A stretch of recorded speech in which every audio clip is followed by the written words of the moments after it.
What's up, guys? Welcome back to Rip City Rundown. And today I'm going to continue the talk about the offseason, the plans the Blazers have, and the rumors that are starting.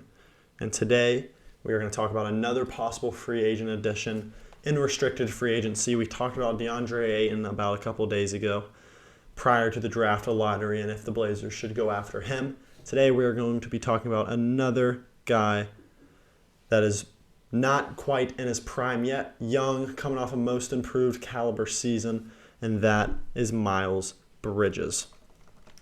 So a report came out the other day that Miles Bridges has interest from the Blazers, and to quote him exactly, it says, during the season, at least one prominent member of the organization viewed Miles Bridges as a target for the club.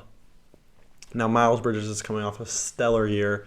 He averaged 20 points a game on 49% from the field, 7 boards and 3.5 assists. He actually led the Hornets in scoring, despite people believing that was probably LaMelo Ball. It was actually Miles Bridges. He averaged 20 points on the season.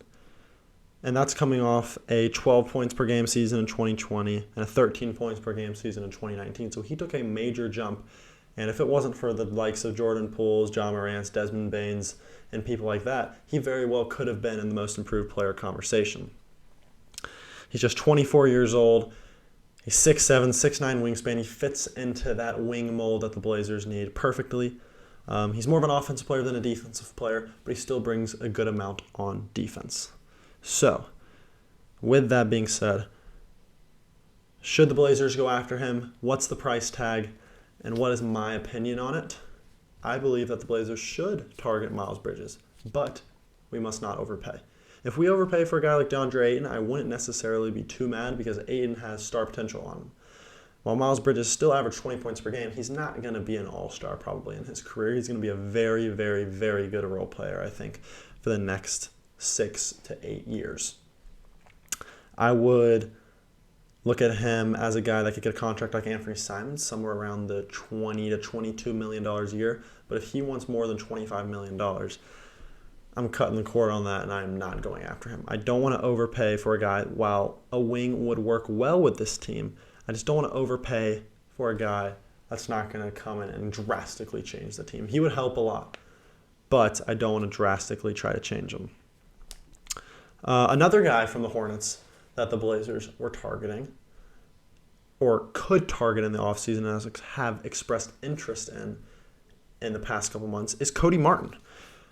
He's a restricted free agent. He's also 26 years old. He averaged 7.5 points per game, 4 rebounds, 2.5 assists, 1.2 steals on 38% from 3. So he's more of a guy that's going to just come off your bench, probably shoot some good shots, shoot a solid percentage from 3, and play some solid defense. I mean, he averaged 1.2 steals per game. You can't fault him with that.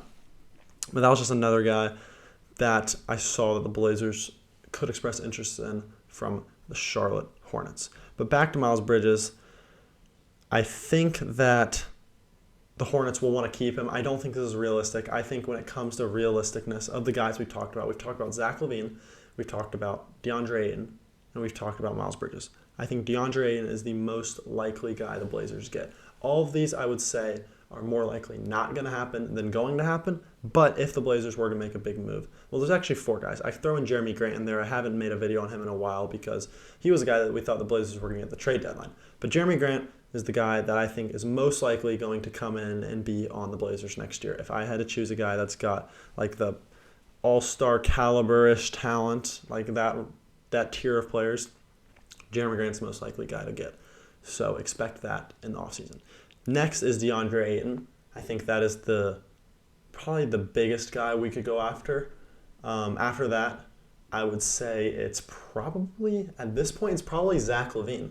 Now, I would have said LaVine is last if you asked me a couple weeks ago, but now there's reports that LaVine is unhappy in Chicago and that their bridge might be burned, and it is not a surefire deal that he's going back. So I think LaVine could possibly, he's at least going to have a meeting with Portland, I think, this offseason. The question is Portland going to bring him in, and how smart would that be for the Portland Trail Blazers? Miles Bridges would, in my opinion, be the least likely guy to come in, frankly, just because, not because the Blazers don't have interest in him, but because the Hornets are probably going to do a lot to keep him. Unless the Blazers throw out $25 to $28 million on the table, I don't see the Hornets letting him go. And I hope the Blazers don't overpay Miles Bridges because he had a lot of opportunity last year. I don't think if he comes in to the Damian Lillard, Anthony Simons-led backcourt, he's going to score a lot of points. So when it comes to Miles Bridges, I would say you go after him, but you don't overpay for him. So stay in that $20 to $23 million range and don't go higher than that. But before you get Miles Bridges, focus on bringing back Anthony Simons. If you're not going to get a center, focus on bringing back Jusuf Nurkic. I definitely want Simons on this team next year. We all know that. We all want him. But Bridges would be a solid guy to bring in if we don't get one of those top guys I mentioned. So that's going to do it for the video, guys. Hope you enjoyed it. Comment down below if you would want to bring in Miles Bridges to the Blazers. If you would want Miles Bridges, Zach LaVine, Deandre Hayden, or Jeremy Grant. Who would you want the most out of those four? What do you want the Blazers to do this offseason? Make sure to subscribe because we are dropping Blazers content all offseason. We're going to get the Rip City Rundown podcast going again as the offseason kicks off. NBA draft coming up in a couple weeks, in about a month. And I will see you in the next video. Peace.